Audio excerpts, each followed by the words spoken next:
வணக்கம். நான் சென்னை திருமலை வாயில் நின்னும் பேசுகிறேன். என் பேத்தி சாக்லேட் கேட்டாங்க. நாங்கள் என்ன மிளிங்கட்டி ஒன்று ஆர்டர் பண்ணிட்டேன்.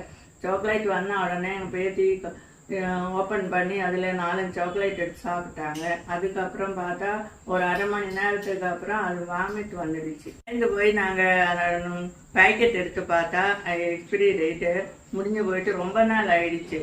தெரியாமல் அது எடுத்து சாப்பிட்டு குழந்தை இப்போ ஹாஸ்பிட்டலில் கூட்டிகிட்டு போயிருக்காங்க. இனி யாரானும் இந்த மாதிரி முழுங்கிட்டில் சாக்லேட்டு அது மாதிரி ஐட்டம் வாங்கியா குழந்தைங்களுக்கு எடுத்து கொடுக்காதுங்க. ஃபஸ்ட்டு டேட்டு பாருங்களேன், எக்ஸ்பிரி டேட் பார்த்ததுக்கு அப்புறம் கொடுங்களேன். எங்களுக்கு வந்த மாதிரி யாருக்குமே வரக்கூடாது. ஃபுட் சேஃப்டியில் நாங்கள் கம்ப்ளைண்ட் கொடுத்தேன். நான் இதே வர எந்த நடவடிக்கையும் எடுக்கவே இல்லை. தமிழ்நாடு கவர்மெண்ட்டு இது எனக்கு ஏதாவது ஒரு முடிவு சொல்லித்தான் ஆகணும்.